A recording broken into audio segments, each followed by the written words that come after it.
नमस्कार मित्रों। आज हम आपके लिए पौराणिक प्रसंग लेकर उपस्थित हैं और आज का प्रसंग है गुरु दक्षिणा। मित्रों, यह प्रसंग सतयुग का है। उस काल में गुरुजन आश्रमों में रहकर शिष्यों को विद्या अध्ययन कराते थे। शिक्षा पूरी होने पर शिष्य जो भी गुरु को दक्षिणा देते, गुरुजन उसे सहस्र स्वीकार कर लेते थे। इस पर किंचित भी ध्यान नहीं दिया जाता था कि गुरु दक्षिणा कम है अथवा यथेष्ट। ऐसे ही एक थे महर्षि वर्तंतु। उनके गुरुकुल में कौत्स नाम का एक विद्यार्थी विद्या अध्ययन करता था।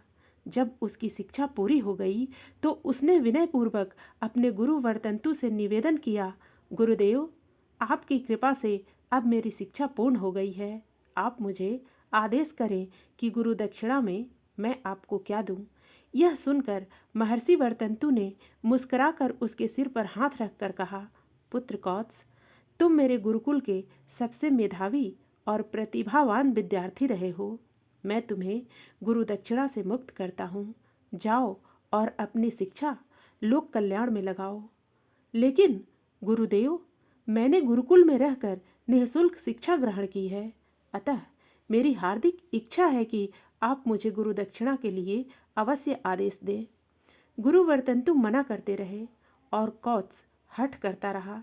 अंत में कुपित होकर महर्षि वर्तंतु ने उससे कहा, जब तुम इतना हठ कर रहे हो तो ठीक है, मैं तुम्हें 1000 स्वर्ण मुद्राएं गुरु दक्षिणा में देने का आदेश देता हूँ। मुझे 1000 स्वर्ण मुद्राएं चाहिए। आप आशीर्वाद दे गुरुदेव, मैं इतनी मुद्राएं आपको लाकर अवश्य दूंगा। कौत्स बोला और वहां से चल पड़ा। मार्ग में कौत्स विचार करने लगा कि इतनी मुद्राएं मुझे कहाँ और कैसे मिल पाएंगी। मेरे पिता तो एक सामान्य से व्यक्ति हैं। कोई और ऐसा व्यक्ति भी मेरे या मेरे पिता का परिचित नहीं है जो मेरी यह मांग पूरी कर सके। तब कैसे गुरुदेव को दिया हुआ वचन पूरा कर पाऊंगा। ऐसा सोचते सोचते वह चलता रहा। अकस्मात उसे स्मरण हो आया कि कौशल नरेश महाराज रघु मुझे अवश्य ही इतनी स्वर्ण मुद्राएं दे सकते हैं। वे महादानी हैं, वे अवश्य मेरी इच्छा पूरी कर देंगे। कौत्स ने मार्ग बदला। अपने घर जाने की राह छोड़ वह कौशल जाने की राह पर चल पड़ा। नगर में पहुंचकर वह सीधा महाराज रघु के पास पहुंचा। वहां उसने देखा कि महाराज रघु एक मिट्टी के पात्र में जल भरकर सूर्य को जल प्रदान कर रहे हैं। यह देखकर कौत्स आश्चर्यचकित रह गया। दरअसल महाराज रघु ने कुछ ही समय पहले एक यज्ञ को पूरा किया था। यज्ञ में उन्होंने अपना सर्वस्व दान कर दिया था। पुरोहित और ब्राह्मण दान लेकर जा चुके थे। महाराज का कोष पूरी तरह से खाली हो चुका था। यह जानकर कौत्स उदास हो गया। उसने महाराज को आशीर्वाद दिया और उदास मन चल पड़ा। तभी महाराज ने उसे रोक लिया और पूछा, ब्राह्मण, आपका आगमन किस हेतु हुआ और उदास क्यों हो गए? कौत्स ने कहा, महाराज, आपकी स्थिति देखकर मैं किस मुंह से कहूँ कि मैं आपके पास याचक बनकर आया था। दरअसल गलती मेरी ही है, मुझे इस समय नहीं आना चाहिए था। महाराज रघु कौत्स की मनोस्थिति समझ गए। उन्होंने कौत्स से कहा, ब्राह्मण देवता, रघु के द्वार से आज तक कोई भी याचक खाली नहीं गया। मेरे द्वार पर जो भी याचक बनकर आता है उसका दुर्भाग्य चला जाता है। आप उदास न हो, अपने आने का कारण बताएं। फिर भी संकुचित होते हुए कौत्स ने कहा, महाराज, आपका नाम सुनकर मैं आपके पास आया था। मुझे गुरु दक्षिणा के लिए 1000 स्वर्ण मुद्राएं चाहिए। मुझे मालूम हुआ कि आप अभी अभी अपना यज्ञ समाप्त कर फारिग हुए हैं और दान देने के कारण आपका कोष खाली हो चुका है। लेकिन इस विषय में आप चिंता न करें, मैं कहीं और से स्वर्ण मुद्राओं की व्यवस्था कर लूँगा। यह सुनकर महाराज रघु ने कौत्स से कहा, विप्र, आप इतनी सी बात के लिए उदास क्यों हो गए? आप चिंता मत कीजिए, मेरा राजकोष ही तो खाली हुआ है ना। मेरा पुरुषत्व तो अभी शेष है। मैं आपकी गुरु दक्षिणा की व्यवस्था अवश्य करूँगा। तब तक आप अतिथिशाला में विश्राम कीजिए। कल आपको गुरु दक्षिणा के लिए 1000 स्वर्ण मुद्राएं अवश्य मिल जाएंगी। इतना कहकर महाराज रघु ने कौस्तु को अतिथिशाला में भेज दिया और स्वयं राज दरबार में आ गए। कौत्स की याचना पर वे गंभीर रूप से विचार करने लगे। पूरा राजकोष खाली है, यहाँ तक कि निजी कोष भी। मेरे तन पर भी एक आभूषण नहीं है और मैं कौत्स को मुद्राएं देने का वचन दे चुका हूँ। कैसे कर पाऊंगा इस वचन को पूरा?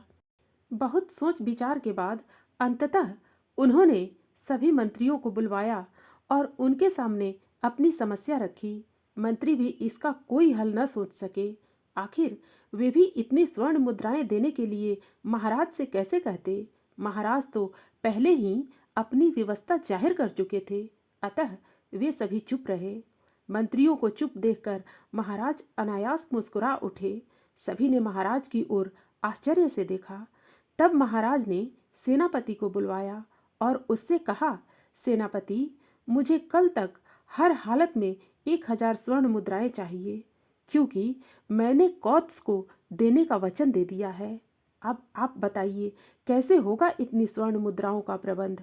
महाराज की बात सुनकर सेनापति महोदय कुछ देर तक चुप रहे। फिर उन्होंने महाराज से कहा, महाराज, इस विषय पर मैं क्या राय दे सकता हूँ? आप जैसी आज्ञा देंगे मैं उसे पूर्ण करने की भरपूर कोशिश करूँगा। तो फिर ठीक है, आप सेना को तैयार कीजिए। कल सुबह हम धनाध्यक्ष कुबेर पर चढ़ाई करेंगे और उन्हें पराजित कर उनके कोष से सिर्फ 1000 स्वर्ण मुद्राएं लेंगे। महाराज रघु ने कहा, ठीक है महाराज, जैसी आपकी आज्ञा। मैं अभी सेना को तैयार करता हूँ। इतना कहकर सेनापति चले गए। लेकिन महाराज रघु का यह निर्णय गुप्त न रह सका। इस निर्णय का समाचार स्वर्गलोक तक जा पहुंचा। जब धनाध्यक्ष कुबेर ने यह समाचार सुना तो उनके हाथ पांव फूल गए। देवलोक में हाहाकार मच गया। महाराज रघु कुबेर के राजकोष पर आक्रमण करने आ रहे हैं। उनसे कौन लोहा लेगा? कौन उनके आक्रमण को झेलेगा? महाराज रघु की शक्ति और सैन्य बल से देवलोक अच्छी तरह से परिचित था। आनन फानन में देवलोक में दरबार जुटा। सभी देवता उपस्थित हुए। काफी सोच विचार के पश्चात यह निर्णय लिया गया कि महाराज रघु द्वारा देवलोक पर आक्रमण करने से पहले ही उनकी राजधानी पर स्वर्ण वर्षा कर दी जाए। इससे महाराज रघु प्रसन्न हो जाएंगे और वे स्वर्ग पर आक्रमण करने का अपना विचार त्याग देंगे। इससे देवलोक की प्रतिष्ठा भी बच जाएगी और महाराज रघु का धर्म संकट भी दूर हो जाएगा। फिर तो कुबेर महाराज रात में ही महाराज रघु की राजधानी पर स्वर्ण वर्षा करने लगे। पूरी रात स्वर्ण वर्षा होती रही। समूची अयोध्या सोने से पट गई। सुबह जब महाराज रघु उठे तो उन्हें चारों ओर स्वर्ण ही स्वर्ण दिखाई दिया। वे इस विषय पर सोच ही रहे थे कि एक मंत्री दौड़कर उनके पास पहुंचा। उसने महाराज रघु से कहा, महाराज, पूरी रात स्वर्ण मुद्राओं की वर्षा होती रही है। संपूर्ण राजधानी स्वर्ण मुद्राओं से पटी पड़ी है। ऐसा लगता है कि आपके आक्रमण के भय से कुबेर ने नगर पर स्वर्ण वर्षा कर दी है। पहले तो महाराज रघु भी इस रहस्य को समझ नहीं सके, परंतु बाद में कुछ कुछ उनकी समझ में आ गया। उन्होंने मंत्री को आदेश दिया कि सभी मंत्री राज दरबार में उपस्थित हों। कुछ ही समय में सभी मंत्री राज दरबार में उपस्थित हो गए। स्वर्ण मुद्राओं का ढेर लगा दिया गया। फिर महाराज ने कौत्स को बुलवाया। आदेश पाकर कौत्स शीघ्र ही राज दरबार में उपस्थित हो गया। कौत्स की दृष्टि राज दरबार में रखी स्वर्ण मुद्राओं के ढेर पर गई तो उसे बहुत आश्चर्य हुआ। फिर उसने महाराज से निवेदन पूर्वक कहा, महाराज, मुझे तो केवल 1000 स्वर्ण मुद्राएं ही चाहिए। इतनी स्वर्ण मुद्राओं का मैं क्या करूँगा? लेकिन ब्राह्मण, यह सब तो आपके लिए ही आया है, अतः ये सारा धन अब आपका है। महाराज रघु ने निवेदन पूर्वक कहा, महाराज, मैं तो ब्रह्मचारी हूँ। इतनी स्वर्ण मुद्राओं को लेकर मैं क्या करूँगा? मुझे सोना लेने की न तो आवश्यकता है और न ही कोई इच्छा। मुझे तो गुरु दक्षिणा देने के लिए आज 1000 स्वर्ण मुद्राएं ही चाहिए। मुझे आप लोभ में न धकेलें। आवश्यकता से अधिक धन प्राप्त करना लोभ होता है और लोभ से पाप बढ़ता है। अतः आप मुझे इस पाप में न धकेलें। हाँ, मैं गुरु दक्षिणा में देने के लिए 1000 स्वर्ण मुद्राएं ले लेता हूँ। दरबार में अजीब स्थिति उत्पन्न हो गई। दाता दे रहा था और याचक स्वीकार नहीं कर रहा था। देने वाला पूरा खजाना देना चाहता था और लेने वाला आवश्यकता से अधिक एक धेला भी नहीं लेना चाहता था। लेने वाले और देने वाले दोनों में से किसी को भी धन के प्रति कोई मोह नहीं था। दान में सब कुछ लुटा देने वाले महाराज रघु को भी यह धन नहीं चाहिए था। यद्यपि उनका राजकोष खाली था और कौत्स तो इच्छित मुद्राओं के अतिरिक्त कुछ लेना ही नहीं चाहता था। दोनों अपने अपने धर्म पर अडिग थे। कोई निर्णय नहीं हो पा रहा था। अंत में कौत्स ने महाराज रघु के समीप जाकर उनसे निवेदन किया, महाराज, आपका राजकोष खाली है, फिर भी आपके द्वार पर न जाने कितने याचक आएंगे। उनकी आवश्यकताओं की पूर्ति करना आपका कर्तव्य ही नहीं, धर्म भी है। मैं तो एक ब्रह्मचारी हूँ, जहाँ जो मिल गया खा लिया। आकाश ही मेरा घर है और धरती माता मेरी शैया है। मुझे स्वर्ण की तो कोई आवश्यकता ही नहीं पड़ेगी। दूसरी बात यह है कि मेरे जैसा व्यक्ति जब आवश्यकता से अधिक संग्रह करेगा तो इससे दूसरे लोगों को अभाव होगा। संसार की समता समाप्त हो जाएगी और विषमता फैलेगी। वर्ग भेद बढ़ेगा और सर्वत्र अराजकता एवं अशांति की स्थिति पैदा हो जाएगी। अतः ऐसा न हो, इससे आप इस स्वर्ण भंडार को अपने पास रख लें और जब भी कोई याचक आपके द्वार पर आए तो इस धन द्वारा उसकी रक्षा करें।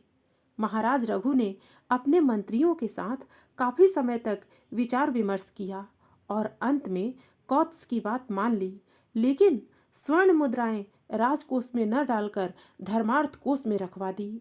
कौत्स ने भी महाराज रघु से प्राप्त 1000 स्वर्ण मुद्राएं ले जाकर अपने गुरुदेव को दे दी और खुशी खुशी अपने घर की ओर चल पड़ा।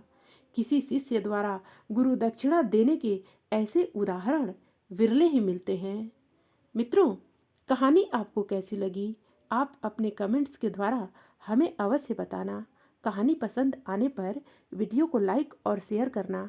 ऐसी और कहानियाँ सुनने के लिए हमारे चैनल को सब्सक्राइब कर लेना। फिर मिलते हैं अगली प्रस्तुति के साथ। धन्यवाद।